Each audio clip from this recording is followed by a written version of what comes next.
I'll see. I'll take a look. You'll be surprised how cheap it ends up being in retail. I don't know what my sister does, but maybe she knows a place or something.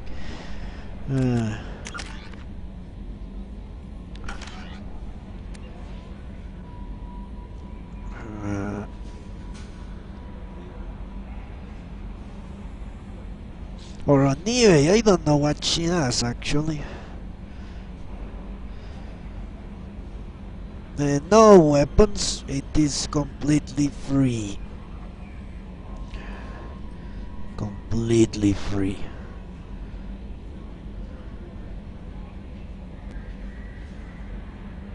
But I'm assuming all of you are going to be getting Mass Effect, won't you?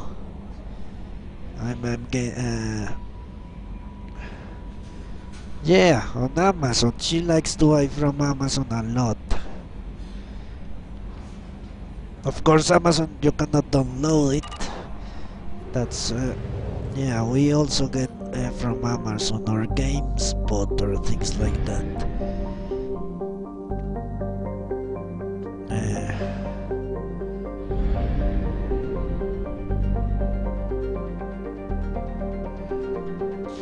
So it's 20 for the two of them. And that's certainly better.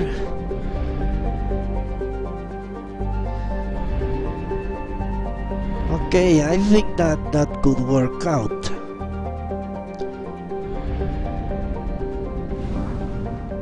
I will talk to her today.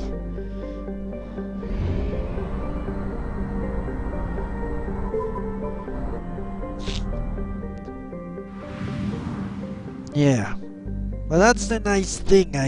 Since she really travels a lot. She's a very important person. She goes back and forth between my country and the States a lot.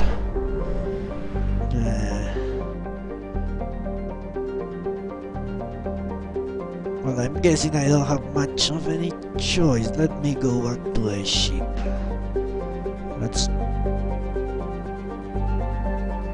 Let me go back to the ship.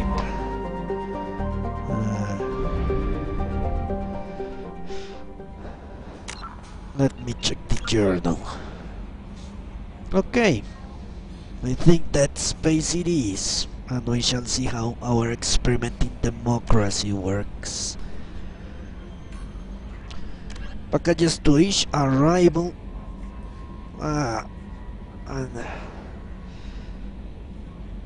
Okay.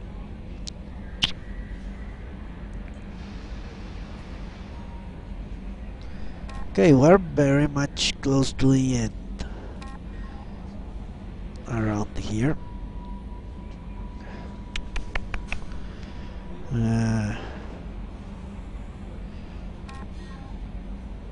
Samara, the art of Jerky.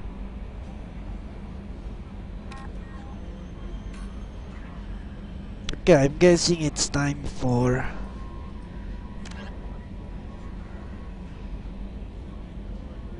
Omega.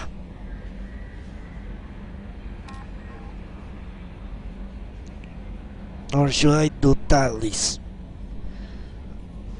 mission first? Yeah, let's do Tally's mission first. Why not? Do I have money? No. Fuck.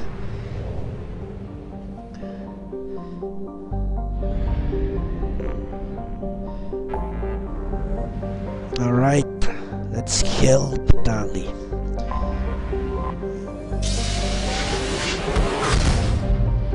Or not. No. I think it's time for the dreaded. Yeah. Time has come. Time has come to explore the galaxy. Yeah, I guess that's what we're going to do now.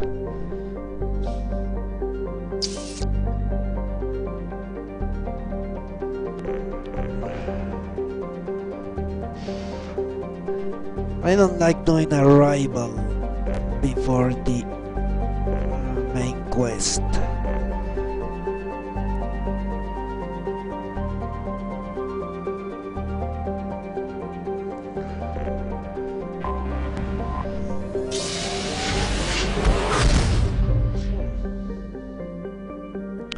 I could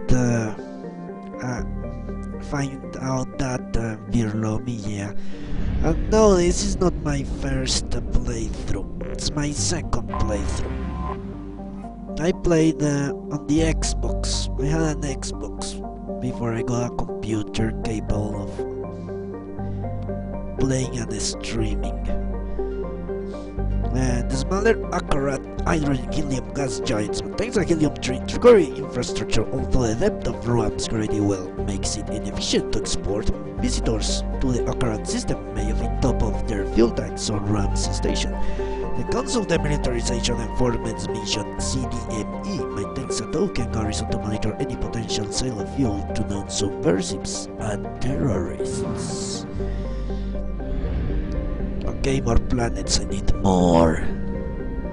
Yeah, it's time to explore all the planets for anomalies. One of Canin's hemisphere contains an impact crater 700 kilometers in diameter. Dubbed the Renkat Basin, it was mined for light metals in the interbellum between the Ragni War and the Krogan rebellions. Any obvious resource concentrations have long been stripped.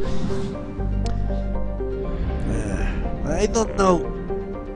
We recently signed a trade agreement with the States, so maybe that will change something. But freighting costs are very high to my country. Things are incredibly expensive. I would say an Xbox costs at least twice what it costs back on the States. And games 3 to 4 times in some cases. And obviously the minimum wage here is much lower than yours. So it's very tough. Okay, Krogan is a tidally locked Venusian hothouse, its surface perpetually obscured by clouds of sulfur and carbon dioxide. The first group of Krogan brought into orbit by the Solarian uplift teams was relative to Krogan. The Solarians at first thought the Krogan were confused about the nature of Krogan's environment. The planet is named for a Krogan mythological paradise in which horrible warriors feast on the internal organs of their enemies. How lovely. In fact, Krogan astronomers had correctly deduced the nature of Krogan in the years before the global Holocaust. In the 2 millennia since, Krogan had come to be thought as an ideal test of one's toughness. Yeah, isn't that very sad?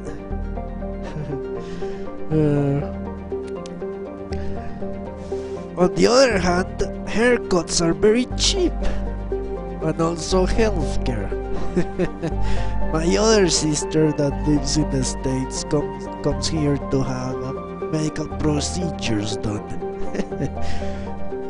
Yeah, the medical procedure plus the airfare is still cheaper than the States.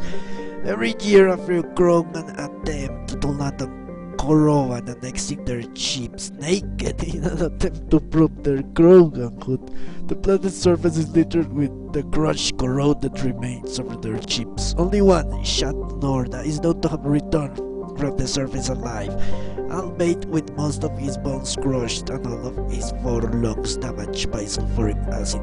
Norda recovered from his trial to the adulation of his people until he died in 1943. He could lie with any fertile female he wished. But if that's not an incentive to try and kill yourself, I don't know what is. Where is the other planet? There you go.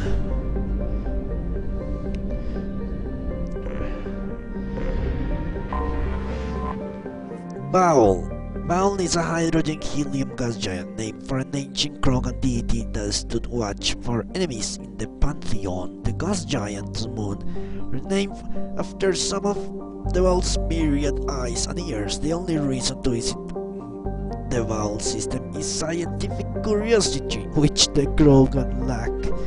That means something I think I have overlooked.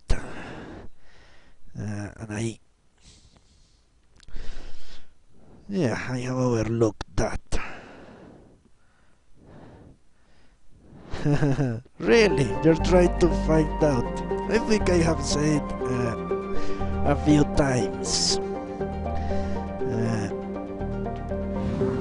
I have blurted it. What? There is still another planet? Where? I'm guessing here. Yeah. Behind the white star. Durak. Durak is a small heat-blasted rock lost in the blinding glare of star Aralak. It occasionally traps a trace atmosphere of gases blown in Arakat's powerful solar wind, which inevitably blows gases back out again. Planetoid has a few valuable loads of heavy metals which were sparingly mined by the Krogan at the height of their power. The closing years of the rebellions, the 5 clans working the planetoid failed fighting over a particularly rich deposit of uranium. All 5 clan warlords agreed to a crush, a meeting at a neutral location to negotiate a truce. Unfortunately, all 5 arrived planning to betray their fellows. When the leaders and their seconds met, or their leader bases were destroyed by simultaneous hyper-velocity cannon strikes, left only with the food, water, and air in their hard suits and with no way to call for rescue. The warlords apparently fought each other up to death. The survivors of the 5 Durak clans on Tushanka still argue over which clan was the last one standing. Well, there you go. That's how we can play 20 questions, Jason. John below me can start asking me questions to find out where I live. That would be fun. Hi Noob, how are you?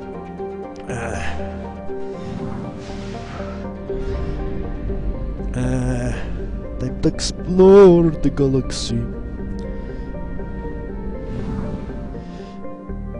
Let's go to this one first.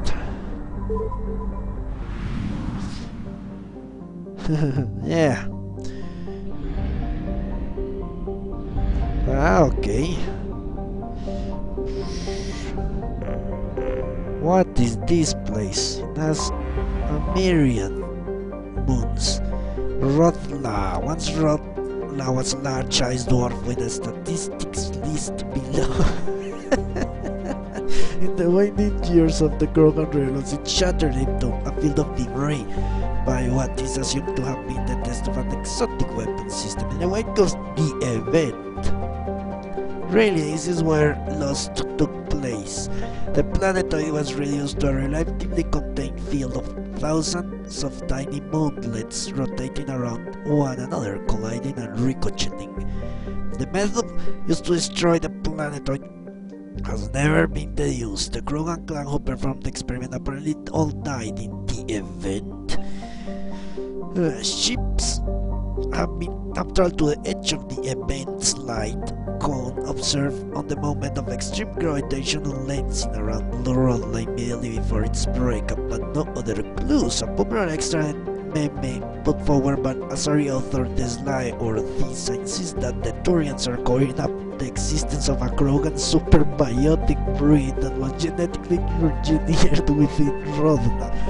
The CDME forces quarantine around Rothla field, citing cases of amateur investigators whose ships came to grief in the debris field.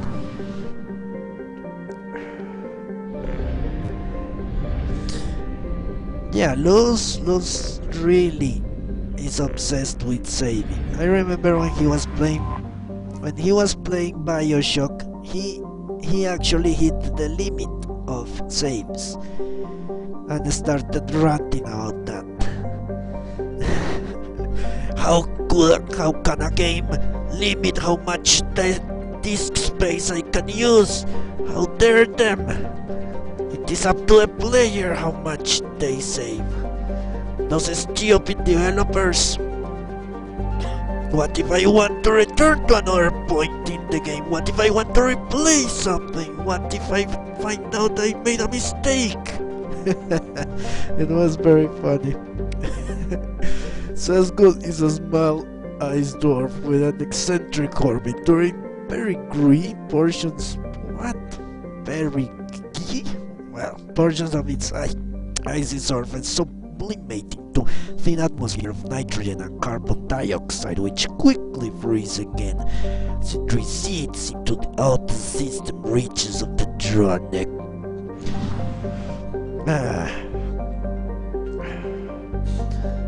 I don't think he could play a Resident Evil game, an old Resident Evil game. He would die. Or he would commit suicide at some point. Kill him! It's a tectonically inert rock with an atmosphere of krypton, xenon and argon. There are a few available loads of light metals scattered across the surface, but these are difficult to find. Most were mined out of in the years leading up to the Krogan rebellions. Alright. Yeah, he likes to save a lot. Almost a little bit too much. Thor is a conventional methane ammonia as giant. It's the main fueling port for the Dranek Cluster Gateway System. Pildea Station, the headquarters of the patrol ships of the Council Demilitarization Enforcement Mission, lies in the trailing Lagrange point of Thor. CDMEM locks all ships passing through the Krogan Demilitarized Zone and has the right to board and search them for contraband at any time for any reason. There are no exceptions. At points over the last 2 centuries, diplomatic incidents have been caused when the patrol frigates boarded a Nazari hospital ship, a Batarian diplomatic courier, and a privately owned human tramp freight. What? Tramp? Is that intergalactic brothel or something? These measures are provided for under the terms of the Krogan Armistice. While the Krogan were allowed to retain their government and personal weapons, their government, that should be in quotation marks, any attempt to provide Starship-mounted weapons to the clans on Tuchaka is punishable by law. Nearly a millennia after the war ended, the official penalty for smuggling proscribed weapons is still death by spacing. Holy shit, hi Raccoon! Really, Luz died. Luz died. How? A sniper? I always get killed by snipers in Mass Effect 1. It's crazy.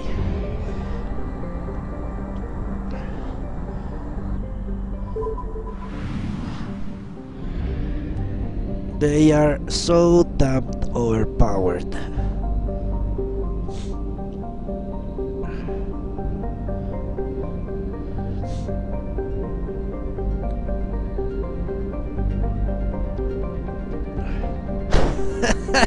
The Mako. The trusty Mako.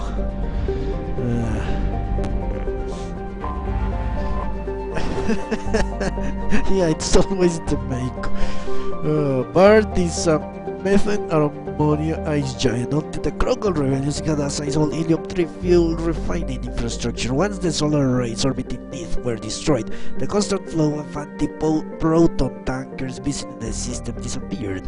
There was little point to maintaining the facilities, so they were shut down and abandoned. Today, the ancient stations are squatted by transient criminals, outcasts, and although a few are safe for habitation, neither Krogan nor the Council Demilitarization Enforcement Mission patrols care. if they take their chances. No. No problem, Birlam. I think I actually took too long to give you the moderator status. Holy shit, that thing is huge! That's a huge sun. Yeah, you're always here to support. Yeah, big blue hot. The Class B blue giant Neith was once the most strategically valuable system within Krogan territory. Though far too hot for habitable planets, Neith emits thousands times the energy of a main sequence star like Earth's Sol. With the help from Solarian uplift teams, the Krogan constructed a chain of solar power collector stations in orbit around Neith. These past arrays beam-powered particle accelerations on the surface of Matun, which manufactured anti-proton fuel for warship thrusters. The Krogan Rebellion's Spectre agents managed to get a virus into the computers of the solar power arrays. Every fifth array suddenly applied braking thrusters. The arrays behind them piled up and all were reduced to wreckage. This has since dispersed into a relatively stable ring in the system. The Krogan never had the resources to rebuild the solar arrays, depriving them of their fleet's main fuel supply for the remainder of the war. The particle accelerations still exist on Malthon, but have not been used for 1,000 years.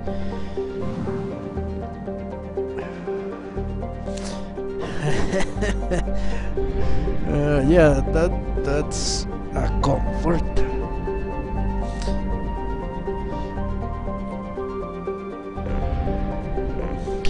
Yeah, the Mako is more akin to a coffin than anything else.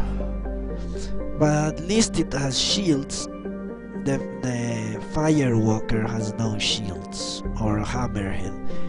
Tula's methane ammonia atmosphere traps the blistering heat of Neith, driving dayside temperatures up to 1,000 degrees, while some loads of useful metals are present. The planet's incredible heat makes mining impractical.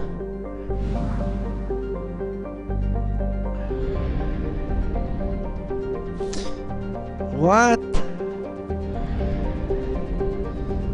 Who was telling him that weapons? That's crazy.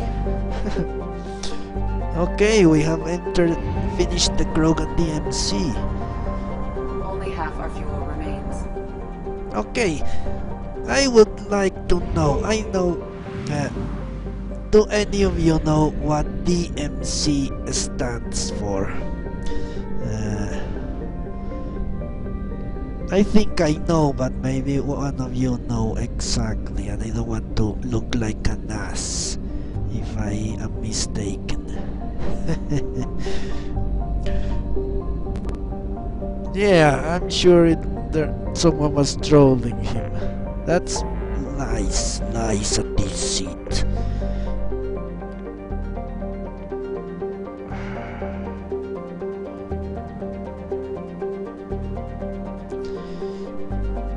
Okay, the Citadel is already explored. Let's explore these 3 clusters.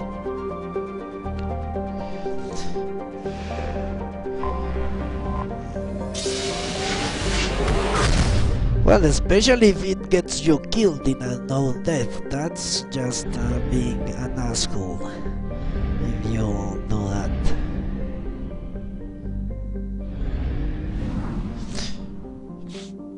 No, it's actually with a C, Jason, not with a fuck. I always forget. No. Yeah, I was thinking about that. Like a zebra. Yeah.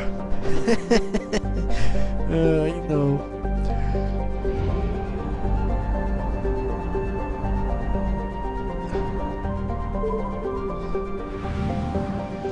Yeah, I'm guessing that's what it is. A demilitarized zone, just like in Korea. Temerarus, visible in Invictus Night as is Temerarus, a planet named for the Turian spirit said to have inspired the crew of their first manned moon launch. A boiling hot rock planet, Temerarus is much hotter than its temperate neighbor due to a thick atmosphere of rich carbon dioxide and helium. Its hot surface is largely composed of boron, surrounded by a thick dust cloud. Temerarus is often struck by small meteors, making exploration dangerous. But we like danger.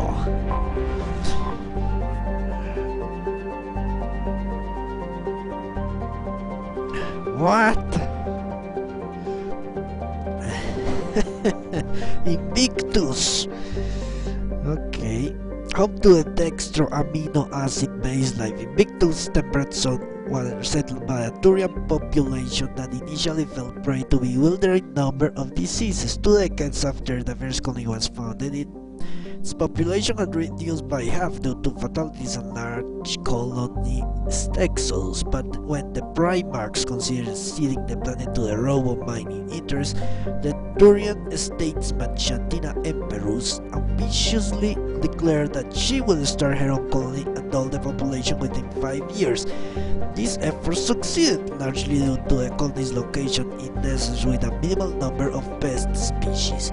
The image of Shastina's triumph in the frontier made for good political theater, and the Turian population poured in. The planet's tropical belt still remains largely unexplored, and its aggressive organic life still wreaks havoc on Turian biology.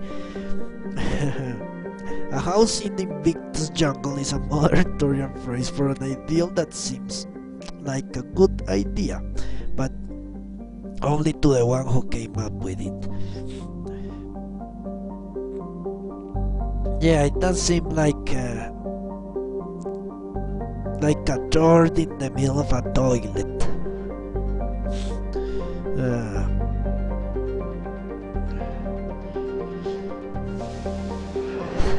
It does look like that. Invictus' oxygen atmosphere is primarily nitrogen and oxygen, and its surface crust varies but has high concentrations of alumina and silver. Because it can support life easily, criminals from throughout the terminal systems hide out on Invictus. Its official population is estimated to be half the number of sapiens that actually are on the planet. Isn't supposed to be a meal tropical? It doesn't look very tropical to me. Looks like a desert or something. Okay, let's get out of this thing. 40s. I wonder what happens if you run out of fuel in the middle of the galaxy or in the middle of a trip. Beer! A pressure cooker plant with a thick nitrogen-heavy atmosphere reaches likely ignored by galactic community. Probes have revealed a crust of nickel and scorched carbon, both of which can be found in abundance elsewhere at far lesser temperatures. Yeah, I'm sure they can.